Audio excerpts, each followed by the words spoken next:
वाला सनन इब्न माजा हदीस नंबर 2291।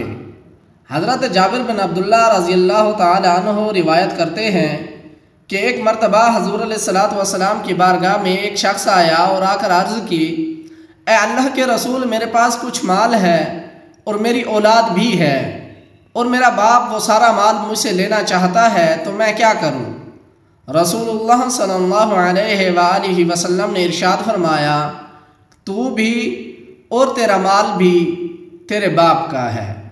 तो सामीन करम, बयान करदा हदीस में हमें बड़ी एक अहम मालूमात पता चलती है। मौजूदा दौर में जैसे हम अपने बेटों की शादी कर देते हैं या हम नौकरी करने वाले हो जाते हैं, बारोज़गार हो जाते हैं, आल औलाद वाले बन जाते हैं, तो उसके बाद हम अपने वालिदैन से किनारा कशी कर लेते हैं, हम उनके हकूक़ अदा नहीं करते।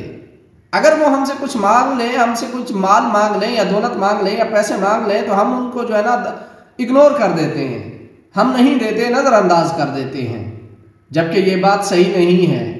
वालिदैन के लिए उनके बुढ़ापे का सहारा बनना चाहिए इंसान को। जैसे हमारे नबी ने फरमाया कि तू भी और तेरा माल भी, ये दोनों तेरे बाप का है। तो वालिदैन का पूरा पूरा हक है आपके ऊपर, चाहे आपकी आल औलाद हो जाए, चाहे आप दुनिया के जिस कोने में मर्जी चले जाएं, लेकिन आपकी पहचान तो आपके वालिदैन से ही होगी। आपके वालिद की वजह से ही आप इस दुनिया में आए। आपको लेके आने का सबब वही बने तो वो आपके हर चीज़ के मालिक हैं, चाहे वो आपका माल है, चाहे वो आपकी जायदाद है, वो हर चीज़ के मालिक हैं। आप उनको इनकार नहीं कर सकते किसी चीज़ के देने से।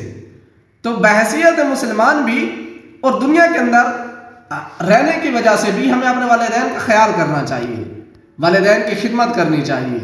उनकी इतनी तो खिदमत कर लें कम अज़ कम कि दुनिया की भी हमारी आसान हो जाए और आखिरत भी हमारी आसान हो जाए।